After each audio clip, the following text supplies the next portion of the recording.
नमस्कार। कुछ दिन पहले की बात है कि एक एडवोकेट जो यंग एडवोकेट था वो मुझसे मिला और बोला कि अभी उसने प्रोफेशन ज्वाइन किया है 1-2 साल पहले ही।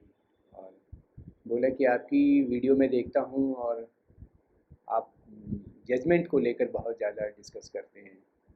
तो मैं ये चाहता हूँ कि आप एविडेंस लॉज पे थोड़ा वीडियो बनाएं, खासकर एडमिसिबिलिटी और रेलिवेंसी को लेकर, और सिंपल शब्दों में बनाएं और उसमें जजमेंट को ज़्यादा जिक्र ना करें। तो कोर्ट में जैसे कि आप उसका जो बेसिक सवाल था, कोर्ट में हर एक डॉक्यूमेंट एक्सेप्ट नहीं होता। गवाही के दौरान जो सवाल पूछते हैं वो सवाल कभी कभी कोर्ट दूसरे पार्टी के ऑब्जेक्शन पे अलाउ नहीं करती। तो ये क्या कॉन्टेक्स्ट है और इनको कैसे समझा जाए? तो जब भी मैं इस कन्फ्यूज़न को लेकर सोचता हूँ जो एडवोकेट के दिमाग में होता है या पार्टीज़ के दिमाग में होता है लॉ, तो मुझे लगता है कि इस कन्फ्यूज़न को दूर करने के लिए कुछ बेसिक कंसेप्ट समझना ज़रूरी है। आप सभी जानते हैं कोर्ट में जो स्टेजेस होते हैं, 4 बातें होती हैं। पहला, केस क्या है ये पार्टी बताती है। फिर मामला क्या है ये कोर्ट, या डिस्प्यूट क्या है ये कोर्ट इश्यूज़ बनाकर तय करती है। फिर उसमें सबूत क्या है ये पार्टी लाती है। फिर कोर्ट उस सबूत का जो एविडेंसेस होते हैं उनको अप्रिशिएट करके एक डिसीज़न देती है।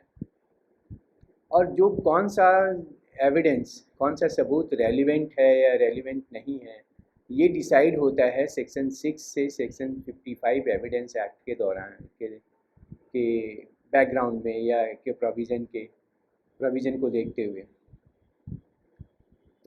आपका बहुत बहुत स्वागत है मेरे चैनल लीगल आउटलुक में। और मैं दिलीप सिंह एडवोकेट।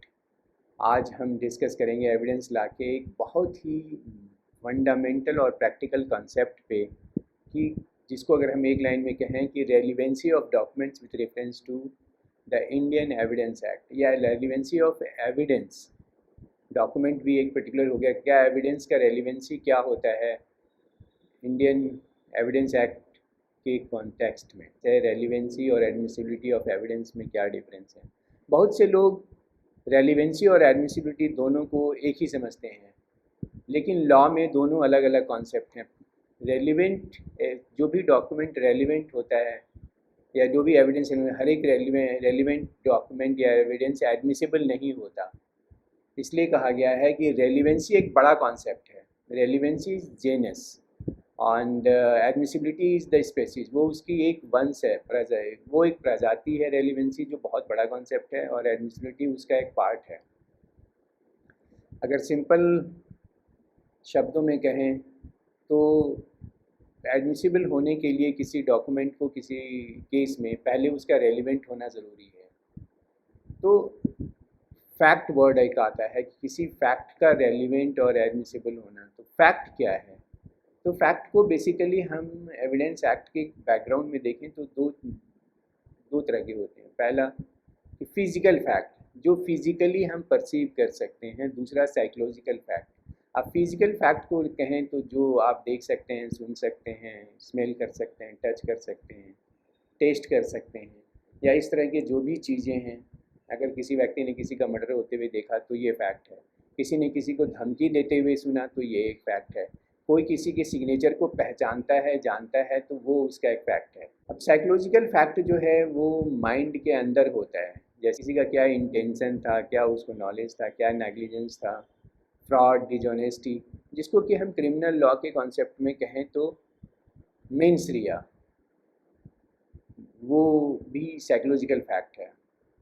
आप सभी जानते हैं किसी भी मुकदमे को, किसी भी या क्राइम को, किसी भी घटना को घटने के लिए 4 स्टेजेस होती है। सबसे पहला स्टेट ऑफ माइंड, वो व्यक्ति दिमाग में सोचेगा, जिसको मेंसरिया कहते हैं। दूसरा उसकी प्रिपरेशन करेगा। तीसरा उसका अटैम्प्ट लेगा। चौथा में वो कमीशन करेगा, क्राइम को या किसी काम को पूरा करेगा। तो जो पहला है उसके दिमाग में वो सोचेगा मेंटल स्टेट की बात, तो वो उसका मेंसरिया जिसको कहते हैं वो साइकोलॉजिकल फैक्ट हो गया। और बचे हुए 3 जो हैं वो फिज़िकल फैक्ट हो गए।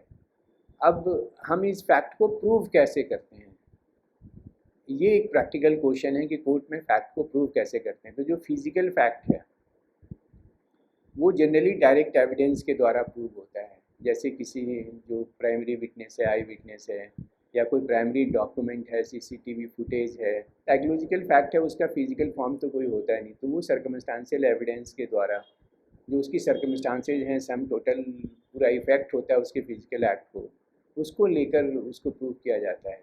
और इसी से एक जो बेसिक कॉन्सेप्ट आता है रेलिवेंसी, चाहे वो फिजिकल फैक्ट हो या साइकोलॉजिकल फैक्ट हो, तो रेलिवेंट होना चाहिए। तो जो फैक्ट की बात हमने करी, तो उसी तरह से फैक्ट इन इशू होता है हर एक केस में। एक फैक्ट इन जो इशू क्या है फैक्ट का, तो उस फिर वो है कि जब फैक्ट इन इशू का पता चल गया तो फिर उससे रेलिवेंट एविडेंस जो है, उससे रेलिवेंसी का बेसिक कॉन्सेप्ट है कि कनेक्शन होना चाहिए। जिस चीज़ को आप प्रूव करने निकले हैं और जो एविडेंस लेकर आ रहे हैं, उसके बीच में कनेक्शन होना चाहिए।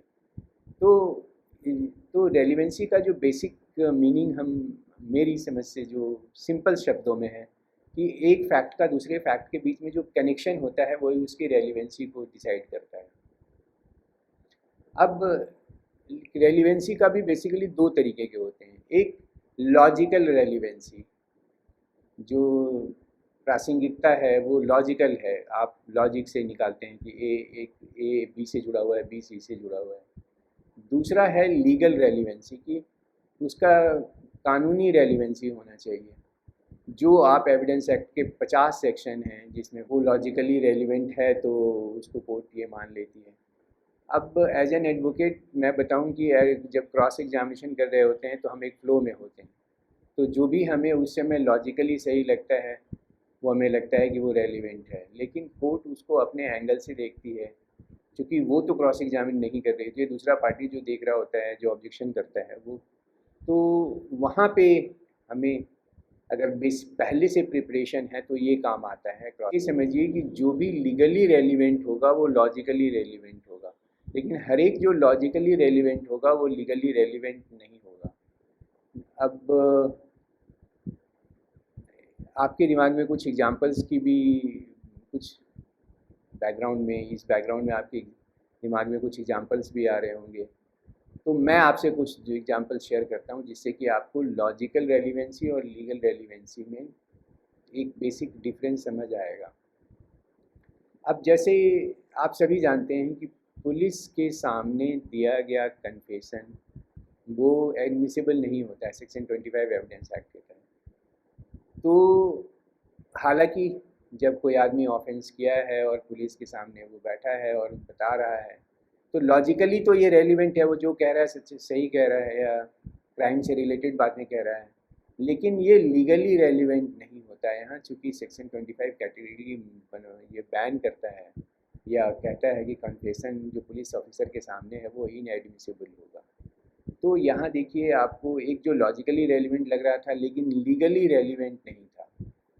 या दूसरा एक एग्जांपल देखते हैं जो सेक्शन 122 एविडेंस एक्ट में है कि जो भी मियाँ बीबी हस्बैंड वाइफ के बीच में कोई कम्युनिकेशन है वो डिस्क्लोज़ करने से प्रोहिबिट किया जाता है और उसको किसी को फोर्स नहीं किया जा सकता कि भाई आप डिस्क्लोज़ करें, जबकि दोनों के बीच की जो कम्युनिकेशन काफ़ी लॉजिकली रेलिवेंट हो सकता है, लेकिन कानून में उसको एडमिसिबल नहीं किया गया है, तो वो लीगली रेलिवेंट नहीं है। तो एक सवाल उठता है कि ये डिस्टिंक्शन इतना मैटर क्यों करता है। तो देखिए, कोर्ट जो है केवल सच नहीं ढूंढती, वो लीगली एक्सेप्टेबल सच ढूंढती है। तो उसको जो भी एविडेंस चाहिए वो उस दायरे में चाहिए जहाँ उसको कानून परमिट लॉ परमिट करता है और एविडेंस एक्ट परमिट करता है, उस पर रिलाई करके अपने जजमेंट को डिलीवर करने का।